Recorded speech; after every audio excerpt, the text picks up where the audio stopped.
ನಮಸ್ತೆ ಎಲ್ಲರಿಗೂ welcome to simple ಆಗೊಂದು ರುಚಿ. ಇವತ್ತು ನಾವು ಮನೆಯಲ್ಲೇ ಮಶ್ರೂಮ್ ಬಿರಿಯಾನಿನ ಹೋಟೆಲ್ ಸ್ಟೈಲ್ನಲ್ಲಿ ಯಾವ ರೀತಿ ಮಾಡೋದು ಅಂತ ನೋಡೋಣ. ಇದು ತುಂಬಾ ಸಿಂಪಲ್ಲಾಗಿ ಮಾಡ್ಕೊಳ್ಬೋದು, ಹಾಗೆ ರುಚಿ ಮಾತ್ರ ತುಂಬಾ ಚೆನ್ನಾಗಿರುತ್ತೆ. ನಾವು ಹೊರಗಡೆ ಹೋಟೆಲ್ನಲ್ಲಿ ಏನು ತಿಂತೀವಲ್ವ ಅದಕ್ಕಿಂತ ತುಂಬಾ ಚೆನ್ನಾಗಿ ಬರುತ್ತೆ. ಸೊ ತಪ್ಪದೆ ಒಂದು ಸಲ ಈ ರೀತಿ ಟ್ರೈ ಮಾಡಿ, ಖಂಡಿತ ನಿಮಗೂ ಇಷ್ಟ ಆಗುತ್ತೆ. ಸೊ ಇವಾಗ ನಾನು ಮೊದಲಿಗೆ 1 ಪ್ಯಾಕೆಟಷ್ಟು ಮಶ್ರೂಮನ್ನು ತಗೊಂಡು ಈ ರೀತಿ ನೀಟಾಗಿ ಕ್ಲೀನ್ ಮಾಡಿ ಇಟ್ಕೊಳ್ತಿದ್ದೀನಿ. ನಾನಿಲ್ಲಿ ಸ್ವಲ್ಪನೇ 1 ಗ್ಲಾಸಷ್ಟು ರೈಸು ಹಾಕಿ ಮಾಡೋದ್ರಿಂದ 1 ಪ್ಯಾಕೆಟನ್ನು ಉಪಯೋಗಿಸಿದ್ದೀನಿ. ನೀವು ಸ್ವಲ್ಪ ಜಾಸ್ತಿ ರೈಸ್ ಮಾಡೋದಾದರೆ 1-2 ಪ್ಯಾಕೆಟನ್ನು ಯೂಸ್ ಮಾಡ್ಕೊಳ್ಬೋದು. ಸೊ ನೋಡಿ, ಇವಾಗ ಎಲ್ಲನೂ ಕ್ಲೀನ್ ಮಾಡಿ ತೆಗೆದಿಟ್ಕೊಂಡು ಇದನ್ನು ನಾನಿಲ್ಲಿ ಸ್ವಲ್ಪ ದಪ್ಪನೇ ಕಟ್ ಮಾಡ್ಕೊಳ್ತೀನಿ. ದೊಡ್ಡದಾಗಿರೋದನ್ನು 1-2-3 ಪೀಸಷ್ಟು ಮತ್ತು ಸಣ್ಣದಾಗಿರೋದನ್ನು ಹಾಗೆ ಹಾಕ್ಕೊಳ್ತಿದ್ದೀನಿ. ಇದನ್ನು ತುಂಬ ಸಣ್ಣದಾಗಿ ಕಟ್ ಮಾಡಿದ್ರೆ ಚೆನ್ನಾಗಿರೋಲ್ಲ, ಸ್ವಲ್ಪ ದಪ್ಪದಾಗಿ ಕಟ್ ಮಾಡ್ಕೊಳ್ಳಿ. ನೋಡಿ ಹೀಗೆ. ಈಗ ಒಂದು ಮಿಕ್ಸಿಂಗ್ ಬೌಲನ್ನು ತಗೊಂಡು ಅದಕ್ಕೆ ಮಶ್ರೂಮನ್ನೆಲ್ಲ ಸೇರಿಸ್ಕೊಂಡು ಒಂದು ಅರ್ಧ ಟೀ ಸ್ಪೂನಷ್ಟು ಅರಿಶಿನ, ಅರ್ಧ ಟೀ ಸ್ಪೂನಷ್ಟು ಚಿಲ್ಲಿ ಪೌಡರ್, 1/4 ಟೀ ಸ್ಪೂನಷ್ಟು ಪೆಪ್ಪರ್ ಪೌಡರ್ ಮತ್ತು ಅರ್ಧ ಟೀ ಸ್ಪೂನಷ್ಟು ಗರಂ ಮಸಾಲ, 1 ಟೇಬಲ್ ಸ್ಪೂನಷ್ಟು ಧನಿಯಾ ಪೌಡರ್, ಅರ್ಧ ಟೇಬಲ್ ಸ್ಪೂನಷ್ಟು ಉಪ್ಪು, ಅರ್ಧ ಟೇಬಲ್ ಸ್ಪೂನಷ್ಟು ಶುಂಠಿ ಬೆಳ್ಳುಳ್ಳಿ ಪೇಸ್ಟನ್ನು ಸಹ ಸೇರಿಸ್ಕೊಂಡು ನೀಟಾಗಿ ರೀತಿ ಮಿಕ್ಸ್ ಮಾಡ್ಕೊಳ್ಳಿ. ಈಗ ಇದಕ್ಕೆ ಒಂದು ಪ್ಲೇಟನ್ನು ಕ್ಲೋಸ್ ಮಾಡಿ ಒಂದು ಅರ್ಧ ಗಂಟೆ ಕಾಲ ಇದನ್ನು ನೆನೆಯೋದಕ್ಕೆ ಬಿಡೋಣ.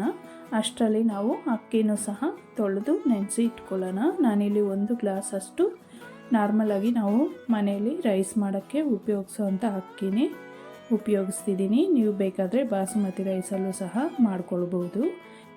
ಅದು ನೆನೀತಾ ಇರಲಿ, ಅಷ್ಟರಲ್ಲಿ ನಾವು ಬೇಕಾಗಿರೋಂಥ ತರಕಾರಿಗಳನ್ನೆಲ್ಲ ಕಟ್ ಮಾಡ್ಕೊಳ್ಳೋಣ. ನಾನಿಲ್ಲಿ 2 ಈರುಳ್ಳಿ ಮತ್ತು 2 ಟೊಮೆಟೊ, 3 ಹಸಿಮೆಣಸಿನ್ಕಾಯಿ, ಸ್ವಲ್ಪ ಪುದೀನ, ಸ್ವಲ್ಪ ಕೊತ್ತಂಬರಿ ಸೊಪ್ಪು ಮತ್ತು ಸ್ವಲ್ಪ ಕರಿಬೇವಿನ ಸೊಪ್ಪನ್ನು ಈ ರೀತಿ ಸಣ್ಣದಾಗಿ ಕಟ್ ಮಾಡಿ ಇಟ್ಕೊಳ್ತಿದ್ದೀನಿ. ಈಗ ಸ್ಟವನ್ನು ಹಚ್ಕೊಂಡು ಒಂದು ಕುಕ್ಕರನ್ನು ಇಟ್ಕೊಂಡು ಅದಕ್ಕೆ 1-2 ಟೇಬಲ್ ಸ್ಪೂನಷ್ಟು ಎಣ್ಣೆ ಮತ್ತು 1 ಸ್ಪೂನಷ್ಟು ತುಪ್ಪನೂ ಸಹ ಹಾಕ್ಕೊಳ್ತಿದ್ದೀನಿ. ಈಗ ಇದಕ್ಕೇ ಇಲ್ಲಿ ನಾವು ಸ್ವಲ್ಪ ಗರಂ ಮಸಾಲಾನ ಆ್ಯಡ್ ಮಾಡ್ಕೊಳ್ಳೋಣ. ನಾನಿಲ್ಲಿ 4 ಲವಂಗ, 1 ಇಂಚಷ್ಟು ಚಕ್ಕೆ, 1-2 ಏಲಕ್ಕಿ, ಸ್ವಲ್ಪ ಸೋಂಬು, ಹಾಗೆ ಸ್ವಲ್ಪ ಗಸಗಸೆ, 1 ಸ್ಟಾರ್ ಮೊಗ್ಗು, 1 ಮರಾಠಿ ಮೊಗ್ಗು ಮತ್ತು 1 ಪಲಾವ್ ಎಲೆನ ಸೇರಿಸ್ಕೊಂಡಿದ್ದೀನಿ. ಮತ್ತು ಈಗ ಹಸಿಮೆಣಸಿನ್ಕಾಯಿ ಹಾಗೆ ಈರುಳ್ಳಿನೂ ಸಹ ಹಾಕ್ಕೊಂಡು ಸ್ವಲ್ಪ ಚೆನ್ನಾಗಿ ಇದನ್ನು ಒಳ್ಳೆ ಕಲರ್ ಬರೋವರೆಗೂ ನಾವು ಫ್ರೈ ಮಾಡ್ಕೊಳ್ಬೇಕು. ಈರುಳ್ಳಿನ ಸ್ವಲ್ಪ ಜಾಸ್ತಿ ಫ್ರೈ ಮಾಡಿದ್ರೆ ಟೇಸ್ಟ್ ತುಂಬ ಚೆನ್ನಾಗಿ ಬರುತ್ತೆ. ಈಗ ಅದು ಫ್ರೈ ಆಗ್ತಾ ಇರಲಿ, ಅಷ್ಟರಲ್ಲಿ ನಾವು ಮತ್ತೊಂದು ಕಡೆ ಅನ್ನಕ್ಕೆ ಹಾಕೋದಕ್ಕೆ ನೀರನ್ನು ಇಟ್ಕೊಳ್ಳೋಣ. ನಾನಿಲ್ಲಿ 1 ಗ್ಲಾಸ್ ಅಕ್ಕಿನ ಈ ಗ್ಲಾಸಿಂದ ಹಾಕ್ಕೊಂಡಿದ್ದು, ಅದೇ ಗ್ಲಾಸಿಂದ 2 ಗ್ಲಾಸಷ್ಟು ನೀರನ್ನು ಕುದಿಯೋದಕ್ಕೆ ಇಟ್ಕೊಂಡಿದ್ದೀನಿ. ನೋಡಿ, ಅಷ್ಟರಲ್ಲಿ ನಮಗೆ ಈರುಳ್ಳಿನೂ ಸಹ ಚೆನ್ನಾಗಿ ಫ್ರೈ ಆಗಿದೆ. ಈಗ ಟೊಮೆಟೊನೂ ಸೇರಿಸಿ ಒಂದು ಸಲ ಚೆನ್ನಾಗಿ ಮಿಕ್ಸ್ ಮಾಡ್ಕೊಳ್ಳೋಣ. ಟೊಮೆಟೊ ಸ್ವಲ್ಪ ಫ್ರೈ ಆದಮೇಲೆ ಇಲ್ಲಿ ಕೊತ್ತಂಬರಿ ಸೊಪ್ಪು ಮತ್ತು ಪುದೀನೂ ಸಹ ಹಾಕ್ಕೊಂಡು ಮತ್ತು ಮಶ್ರೂಮನ್ನು ಸಹ ಹಾಕ್ಕೊಳ್ಳೋಣ. ಈಗ ಇದನ್ನು ಹೀಗೆ 1-2 ನಿಮಿಷ ಲೋ ಫ್ಲೇಮಲ್ಲಿಟ್ಟು ಚೆನ್ನಾಗಿ ಫ್ರೈ ಮಾಡ್ಕೊಳ್ಬೇಕು. ಈಗ ನಾವು ನೆನೆಸಿ ಇಟ್ಕೊಂಡಿರ್ತಕ್ಕಂಥ ಅಕ್ಕಿನ ತಗೊಂಡು ಅದರಲ್ಲಿರೋ ಎಕ್ಸ್ಟ್ರಾ ವಾಟರ್ನೆಲ್ಲ ತೆಗೆದುಬಿಟ್ಟು ಅಕ್ಕಿ ಮಾತ್ರ ಇದಕ್ಕೆ ಸೇರಿಸ್ಕೊಳ್ಬೇಕಾಗತ್ತೆ. ಇದನ್ನು ಒಂದು ಸಲ ಚೆನ್ನಾಗಿ ಮಿಕ್ಸ್ ಮಾಡ್ಕೊಳ್ಬೇಕು. ಅಕ್ಕಿ ಹಾಕಿದ ತಕ್ಷಣ ನೀರು ಹಾಕಬಾರ್ದು, ಮೊದಲಿಗೆ ಸ್ವಲ್ಪ ಈ ರೀತಿ ಫ್ರೈ ಮಾಡಿಕೊಂಡ್ರೆ ಬಿರಿಯಾನಿಗೆ ಒಳ್ಳೆ ಫ್ಲೇವರ್ ಬರುತ್ತೆ. ಈಗ ಇದಕ್ಕೇ ನಾವು ಪಕ್ಕದಲ್ಲಿ ನೀರನ್ನು ಕಾಯಿಸೋಕ್ಕೆ ಇಟ್ಟಿದ್ವಲ್ಲ, ಆ ನೀರನ್ನು ತಗೊಂಡು ಹಾಕ್ಕೊಳ್ಳೋಣ.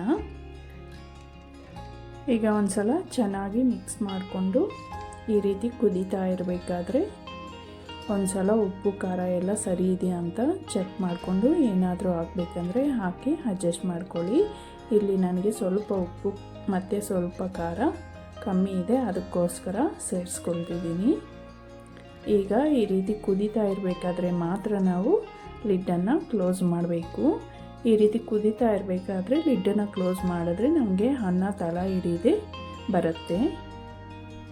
ಕ್ಲೋಸ್ ಮಾಡಿಕೊಂಡು ವಿಸಿಲನ್ನು ಹಾಕ್ಕೊಂಡು 1-2 ವಿಸಿಲ್ ಕೂಗಿಸ್ಕೊಳ್ಬೇಕು.